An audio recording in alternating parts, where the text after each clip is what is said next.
तो पुत्र आपने इक्विवेलेंट रेजिस्टेंस कैलकुलेट करना है। अब हम एक नया मेथड स्टडी करेंगे, सिमेट्रिकल रूल। सिमेट्रिकल रूल के दो मेथड्स हैं, एक मिरर सिमेट्री के द्वारा और एक फोल्डिंग सिमेट्री के द्वारा। सबसे पहले हम स्टडी करेंगे मिरर सिमेट्री।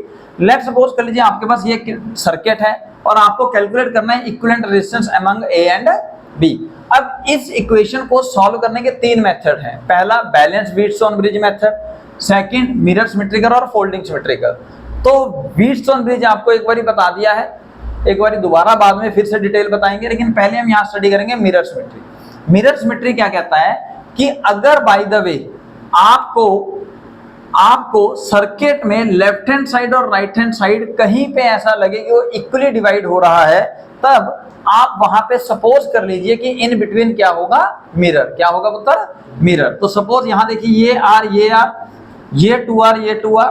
तो अगर मैं यहाँ पे बीच में सपोज ऐसा रख लूं कि यहाँ पे शायद कोई मिरर हो, तो यानी कि ये मिरर इमेज बनती है, यानी कि लेफ्ट हैंड साइड और राइट हैंड साइड सेम होता है। ऐसा तब होता है पुत्र जब बीच में मिरर रखा हो। तो ये मिरर सिमेट्री का केस हम स्टडी कर रहे हैं। तो जैसे ही हम मिरर सिमेट्री का केस लेंगे तो आप एज्यूम कीजिए कि ए और बी के अक्रॉस एक फिक्टिशियस बैटरी लगी है जिसका पोटेंशियल है V और 0, पॉजिटिव V और 0। इन दैट केस यहां से करंट I निकलेगा पुत्र। सपोज करंट I दो में डिवाइड हो रहा है, करंट I1 और करंट I2, यानी कि जितने पाथ होंगे उतने में डिवाइड होगा। अभी दो पाथ है तो हमने दो में डिवाइड किया। अब उसके बाद अगर मैं यहां से देख रहा हूं R के थ्रू करंट जा रहा है I1, 2R के थ्रू करंट जा रहा है I2। अब मैं एग्जैक्टली राइट हैंड साइड पे इसकी इमेज देख रहा हूं, तो इस R के थ्रू करंट I1 होना चाहिए। सिमेट्री तो तभी हुई ना पुत्र। और 2R के थ्रू करंट I2 होना चाहिए। और यानी कि यहाँ पे करंट I1, यहाँ पे करंट I2। साइन के हिसाब से आपको पता है करंट पॉजिटिव से नेगेटिव की तरफ जाएगा। अगर यहाँ पे फिक्टिशियस बैटरी आपने एज्यूम की है, ये देखो फिक्टिशियस बैटरी एज्यूम किया, तो सर्किट कंप्लीट होगा पुत्र। तो सर्किट कंप्लीट होगा तो करंट अपना पाथ फॉलो करेगा, कंप्लीट करेगा। तो सिमेट्री के हिसाब से डायग्राम बन गया। अब अगर आप ध्यान से देखें तो इन एंड्स के अक्रॉस जहां पे सपोज आप पोटेंशियल X और Y लेते हैं, तो यहां पे आप देखेंगे कि जो करंट I1 है यहां पे आके, यानी कि इस जंक्शन पे आके करंट को डिवाइड होना चाहिए था। According to Kirchhoff law, no junction act as a source as well as sink for a current. तो यहाँ पे ना तो करंट गायब होना चाहिए था, ना ही पैदा होना चाहिए था। तो टोटल करंट जो है वो यहाँ पे डिवाइड होना चाहिए था, लेकिन आपने जैसे ही आगे देखा वही टोटल करंट आपको आगे दिख रहा है। यानी कि यहाँ पे किसी भी तरह का करंट एंटर ही नहीं हुआ, यानी कि डिवाइड नहीं हुआ। अब आप नीचे से भी देखिए, नीचे भी वही केस हो रहा है। यानी कि यहाँ से जो करंट I2 है वो भी दो में डिवाइड ना होके या किसी और करंट के साथ ऐड ना होके सेम I2 आगे जा रहा है। ये समझ आया? और इजी करने के लिए मैं ये डायग्राम दोबारा से ये वाला हटा रहा हूं, आप समझिए इसको। ठीक है पुत्र। यानी कि क्या कह सकते हैं कि हम सर इस स्मॉल आर रेजिस्टेंस के थ्रू कोई करंट गया ही नहीं होगा। ऐसा ही बैलेंस व्हीटस्टोन ब्रिज में भी होता है, लेकिन बैलेंस व्हीटस्टोन ब्रिज की मदद से कई बार कॉम्प्लिकेटेड केसेस को सॉल्व करना थोड़ा टाइम लग जाता है, तो ये इजी मेथड बताया जा रहा है आपको। ठीक है जी। अब उस केस का मतलब क्या हुआ कि सर X और Y का पोटेंशियल सेम है, यानी कि मैं इसको भी X लिख दूं। देखो पुत्र, दोनों एंड्स के थ्रू अगर पोटेंशियल सेम हो तभी करंट वहां से फ्लो नहीं कर पाता। करंट कब फ्लो करता है? जब पोटेंशियल डिफरेंस मेंटेन्ड हो। यहाँ करंट फ्लो नहीं कर रहा है, तो इसका मतलब यहाँ पे पोटेंशियल सेम है। तो यानी कि ये जो रेजिस्टेंस है ये यहाँ पे बेसिकली कोई वर्क नहीं कर रहा। अगर ये वर्क नहीं कर रहा है तो हम इसको थोड़ी देर के लिए जंक्शन से हटा दें। अगर ऐसा है तो आपका अगला डायग्राम क्या बनता है, देखिए। आपका नेक्स्ट सपोज डायग्राम कुछ ऐसा दिखेगा उत्तर आपको। तो ये रेजिस्टेंस R, ये 2R और 2R। तो पुत्र ये दोनों सीरीज में और ये दोनों आपस में सीरीज में, और इनके जो रेजिस्टेंस आएंगे वो होंगे आपस में पैरेलल में। यानी कि सर यहाँ पे डायग्राम बनाएं अगर हम, तो ये 2R और ये फर्दर हो जाएगा पुत्र आपका 4R। ठीक है पुत्र। अब ये दोनों एक दूसरे के पैरेलल दिख रहे हैं, तो R इक्विवेलेंट आप कैलकुलेट करेंगे। सो 2R R1 into R2 divided bye R1 plus R2 6R। सो R से R कट गया 2/3। सो फाइनल आंसर आएगा आपका 4/3R। तो फाइनल आंसर क्या है आपका 4/3R। क्लियर हो गया जी, दिस इज मिरर सिमेट्री। अब आप क्वेश्चन को समझिए फोल्डिंग सिमेट्री। फोल्डिंग सिमेट्री में हमने ये सर्किट बनाया, यहाँ पे रेजिस्टेंस R और R ऊपर नीचे, 2R ऊपर नीचे है। हालांकि इस तरह के क्वेश्चंस को भी आप बैलेंस व्हीटस्टोन ब्रिज से सॉल्व कर सकते हैं, बट हमने अभी इस मेथड से दोनों क्वेश्चन सॉल्व नहीं करने। अब यहाँ पे अगर आप सिमेट्री ध्यान से देखें, अगर इस केस के अंदर सिमेट्री लेफ्ट हैंड साइड और राइट हैंड साइड थी, यहाँ पे symmetry left hand side right hand side नहीं है, लेकिन यहाँ पे सिमेट्री ऊपर नीचे है। ये देखिए R 2R। अगर सिमेट्री ऊपर नीचे हो तब आप इसको बीच में से ऐसे बीच में से लाइन ड्रॉ करेंगे। क्यों? क्योंकि ये फोल्डिंग सिमेट्री का केस है, तो आपने फोल्ड करना है। तो लेट सपोज आप इसको अगर फोल्ड करोगे तो देखो पुत्र R एक दूसरे के ऊपर आ जाएगा, 2R के ऊपर आ जाएगा। अब नेक्स्ट स्टेप में आपने क्या करना है, अब आपने इन टर्मिनल्स के अक्रॉस पोटेंशियल सपोज करना है। सपोज यहाँ X, यहाँ Y और यहाँ Z है पोटेंशियल, कुछ भी, ठीक है ना, एज्यूम करना है। अदरवाइज आप V 0 और बीच में X ले लेते थे, अभी मैंने XYZ ले लिया। अगर XYZ पोटेंशियल है और ये सिमेट्री है, तो यहाँ वाला पोटेंशियल सेम यहाँ होना चाहिए पुत्र, सेम Y वाला पोटेंशियल यहाँ पे, Z वाला यहाँ पे। तो अगर आप ध्यान से पहले स्मॉल r की तरफ भी देखें आप, तो स्मॉल r जो है वो दो कॉमन पोटेंशियल्स के बीच में आ गया, तो यानी कि सर यहाँ से तो कोई करंट ड्रॉ होगा नहीं, तो यानी कि ये रेजिस्टेंस आपका अगेन रिक्वायर्ड है नहीं था केस में। ठीक है सर, अभी भी आपको लेकिन इक्विवेलेंट रेजिस्टेंस कैलकुलेट करना है। तो अब आप ध्यान से देखिए, अब आप क्या करेंगे कि आप इस वाले रेजिस्टेंस देखो, ये X और Y के बीच में, मतलब नीचे वाला जो सिमेट्रिकल है वो भी X और Y के बीच में है, यानी कि अगर हम ध्यान से देखें दोनों कॉमन पोटेंशियल डिफरेंस के बीच में है। आप कुछ ऐसा सा डायग्राम अगर मैं बनाऊं तो आप एकदम से पकड़ लोगे, ये X है, ये Y है, ये आपका R ऊपर वाला, ये R नीचे वाला। तो कैसे हैं दोनों एक दूसरे के साथ? पैरेलल में। कैसे हैं? पैरेलल में। इसी तरह ये वाले भी दोनों पैरेलल में हैं। तो R और R अगर पैरेलल में होंगे तो इनका नेट रेजिस्टेंस कितना आ जाएगा सर? R/2। R/2। इसी तरह ये 2R और 2R यहां पे अगर मैं ड्रॉ करूं, ये देखिए, ये जस्ट शो करने के लिए है, आपको बार बार ड्रॉ करने की जरूरत नहीं है, सिर्फ एक बार समझाने के लिए है। अदरवाइज आप इसको अपने माइंड में, ब्रेन में आप इसकी पिक्चर बनाएंगे कि सर यहाँ पे ये दोनों अगर पोटेंशियल कॉमन है। देखो यहाँ पे कुछ और भी हो सकता था, केस और भी कॉम्प्लिकेटेड हो सकता है ना, ये तो सिंपल वाला केस है। तो आगे आपने सिर्फ देखना है ये वाला रेजिस्टेंस Y और Z के बीच में है, तो सर ये वाला भी Y और Z के बीच में, यानी कि ये दोनों आपस में पैरेलल है। तो 2R का आंसर कितना होने वाला है पुत्र? 2R/2 यानी कि R। ओवरऑल दोनों एक दूसरे के साथ सीरीज में दिख रहे हैं, तो नेट रेजिस्टेंस आएगा अमंग A एंड B कितना पुत्र? R/2 plus R। So I should write 3R/2। 3R/2।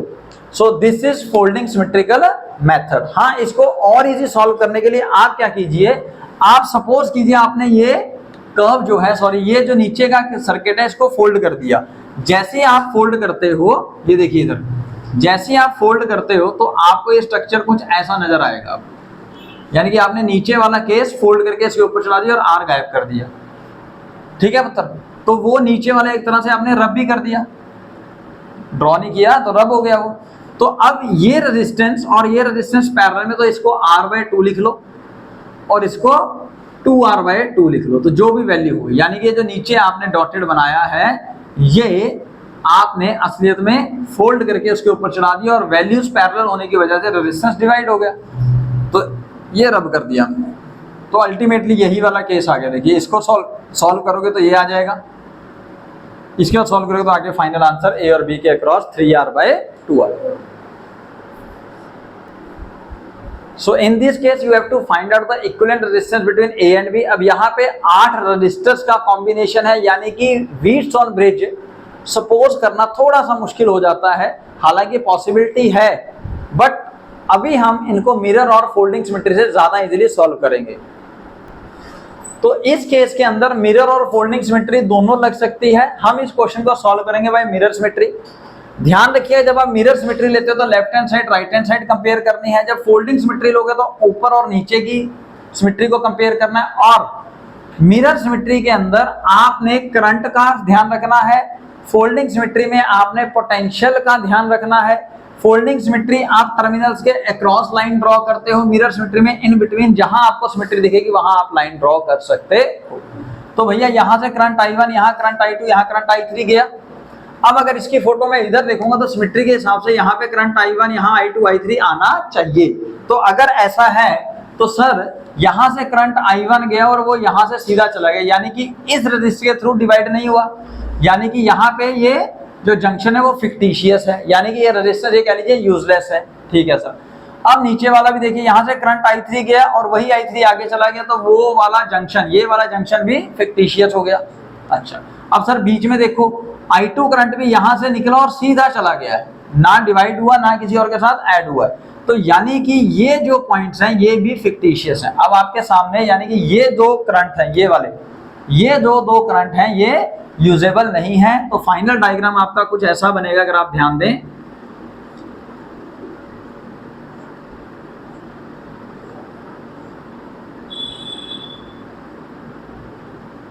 अब उत्तर मेरे ख्याल से इसको और ज्यादा सिंपलीफाई करने की जरूरत नहीं है, सिंपलीफाई हो गया। ये आर सीरीज में है, ये वाला आर और ये वाला आर आपस में सीरीज में, इधर ये आर और ये आर सीरीज में, यानी कि यहाँ पे बनेगा आर और आर 2R, यहाँ पे भी आर और आर 2R है, यहाँ पर भी आपका आर और आर 2R है।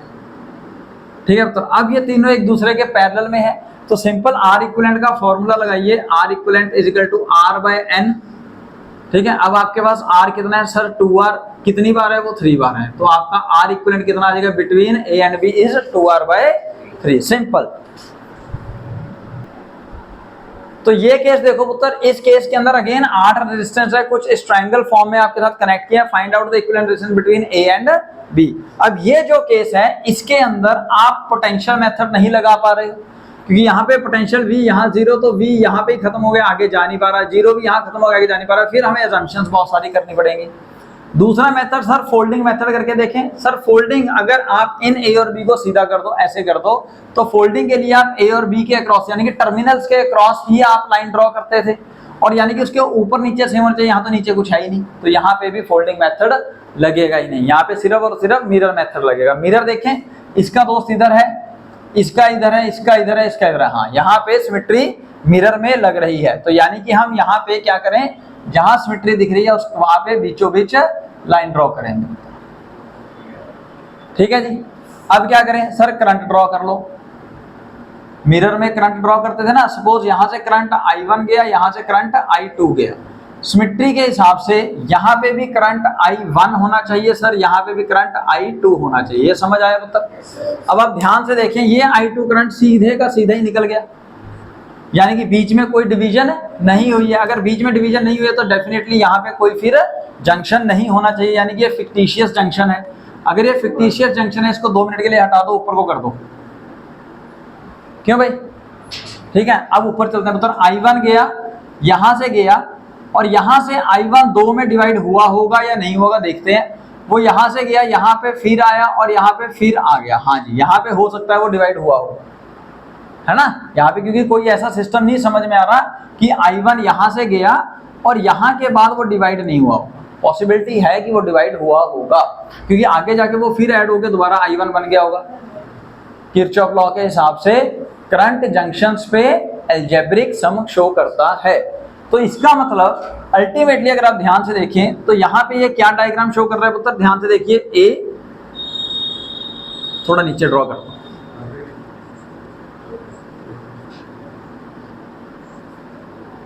इसको भी अब सीधा कर देते हैं बी। अब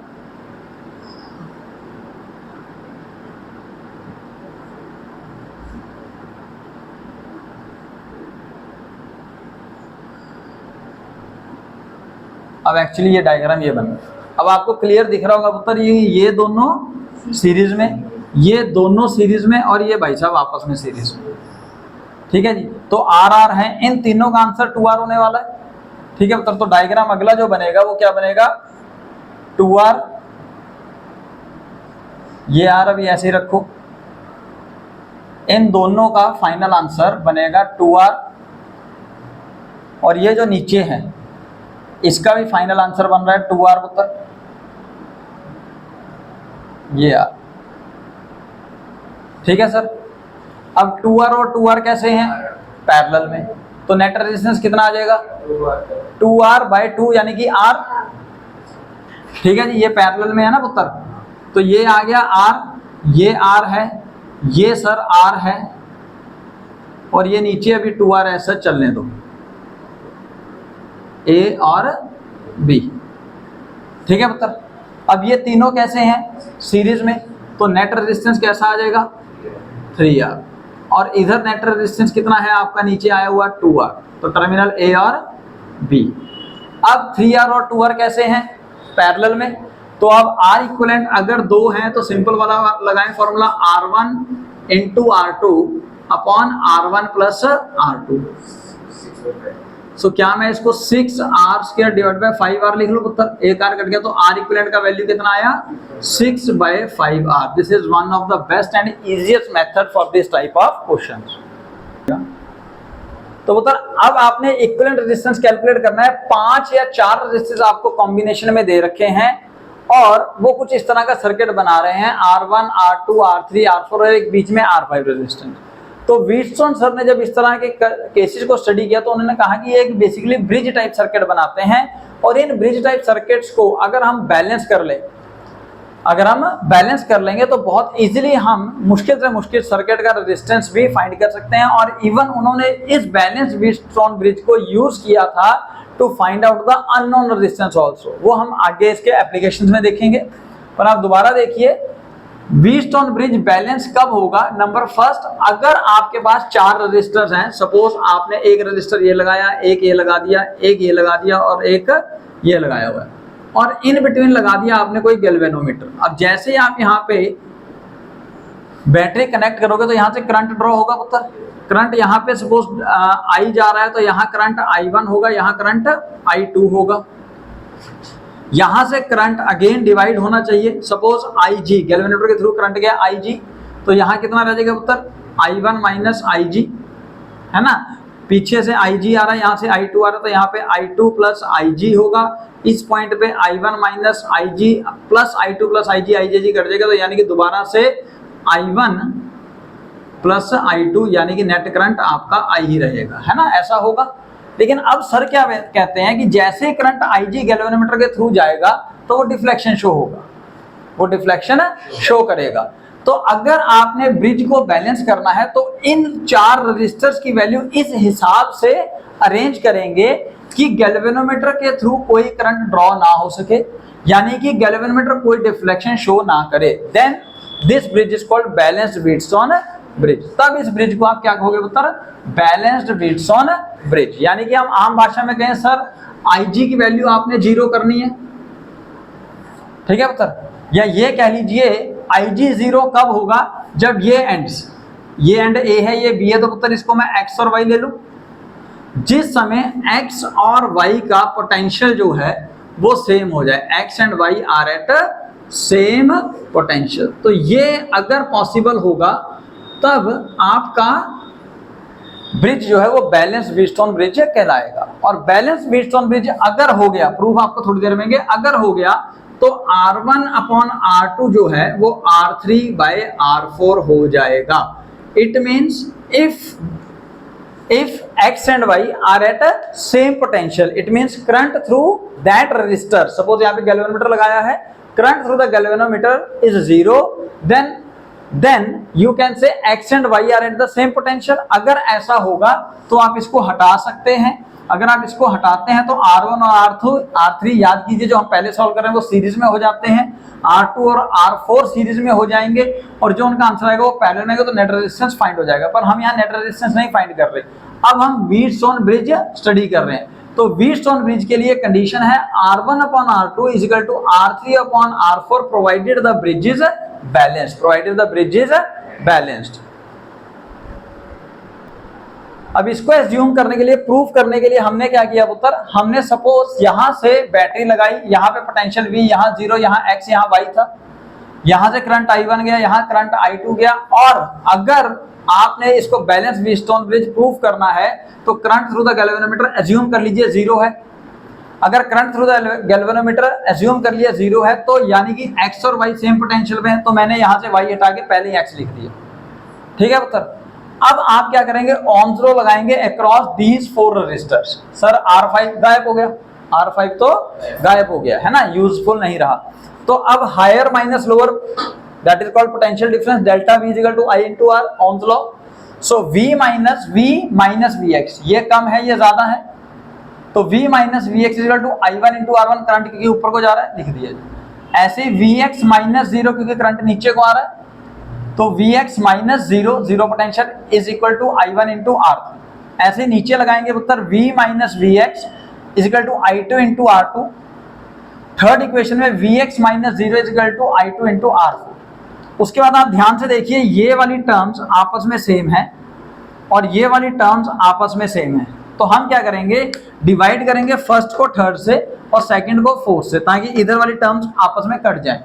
तो कट के आएगा 1 बाय 1, यानी कि इधर आ जाएगा जी I1 into R1 upon I2 into I1 into R1 upon I2 into R2 divided by tick tick tick 1 by 1।